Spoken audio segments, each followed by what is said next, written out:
Okay, let's see if this works. I'm having technical difficulties today, and it is like face to face because they're out there mowing.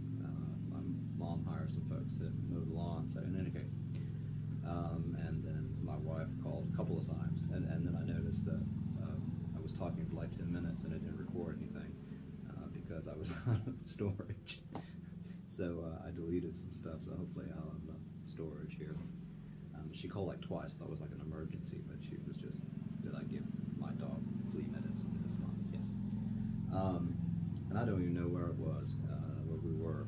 This is the fourth segment of chapter 1, first part. Talking about cognitive dissonance theory.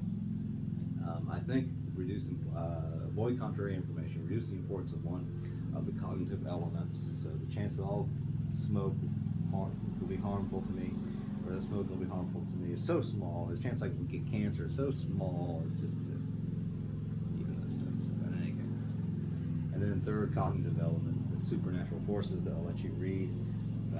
But a third thing. Scientific studies are so confusing. Third thing, but you can't really trust anything they say anyway. So, like, there's no climate change. Science is wonky.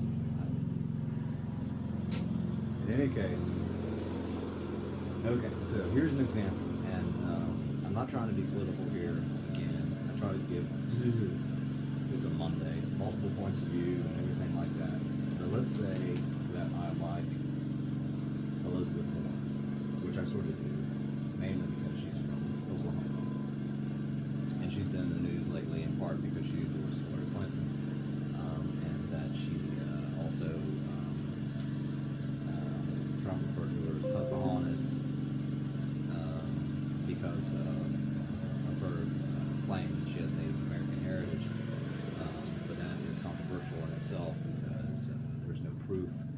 She's not a member of any tribe, or her ancestors were not in any tribal role or anything like that. And there is some speculation that she got preferential treatment because of her Native American status, or so-called Native American status. She's saying that it's family lore, that folks in her family said that she was Native American, but it's not verifiable. It's also super confusing. So let's say, and this is what cognitive dissonance does. Let's say, text from Elizabeth Warren. Let's say that I like her, but if she isn't Native American and that she used that to somehow sort of get a job or to get that position at Harvard, I don't like that at all. That's horrible.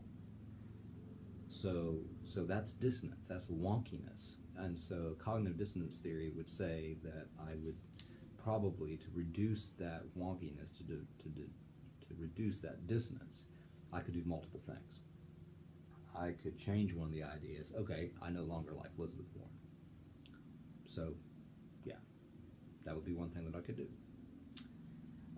Another, I could seek out more information, which I actually did. I was interested in this to see what's out there. So I could do more research about her Native American heritage and what's going on. And that's where I learned, in fact, that it's not verifiable, but a lot of genealogists say, particularly here in Oklahoma, that most everybody thinks that they're probably Native American and say that they're Native American, though they might not necessarily be officially a member of a particular tribe.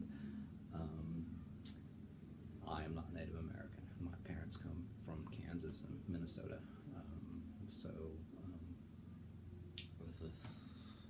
And the Native Americans have disappeared.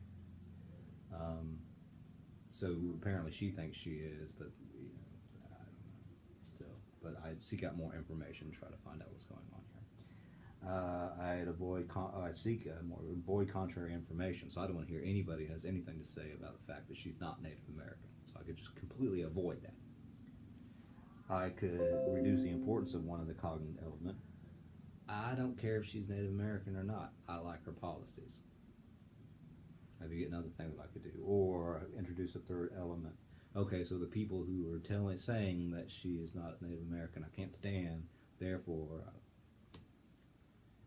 or something else. I don't know. But the idea here, self-concept and persuasion and everything like that, this is really the meat of all of this stuff when it comes to cognitive dissonance.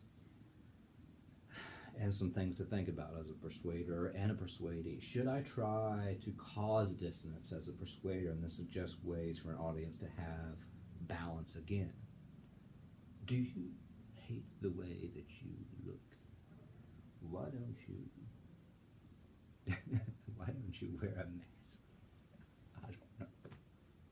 Paperback. This is going downhill fast. Or if it didn't already, it was already downhill. I was in a valley before this thing started. Oh. But you see this all the time in medicine commercials and everything like that. They try to create this, I don't know. Okay. As a persuadee, should I be mindful of persuaders' intentional desire to make me feel wonky and then try to give me ideas for how to not to feel wonky? Sure, yeah. That's part of the whole thing of learning about persuasion. Is it important a theory for my paper? Maybe. One of the things you could do with the paper is to use cognitive dissonance theory to show how a commercial might be persuasive or not. But at the end of the day, I do like this idea of the self-concept, and that is, remember, the self-concept is about us.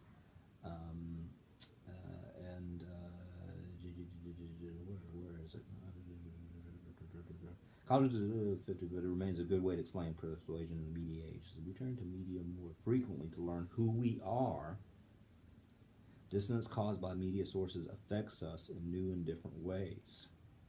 Our self-concept is influenced by media messages that contradict how we think and feel about ourselves. I think I feel fine. And then I see somebody else. And, oh man, I need to go buy that shirt. Ooh, I need to go buy those shoes. I need to drive that car if I'm going to be cool. That says the lecture is over. But hopefully you sort of understand these theories a little bit better. Again, it's just chapter 2. In this very wonky lecture, I talked a little bit about theory and covered semiotics. I saw the sign. Cognitive dissonance. Wonky. So hopefully you understand those theories a bit more. More to come this week on Chapter 2 and Chapter 3. I will be in touch. I'll be going back and looking at Twitter and Tumblr and threads and all that type of stuff. Inch by inch is a cinch. We'll get there. Take care. This land is your land. This land is my land.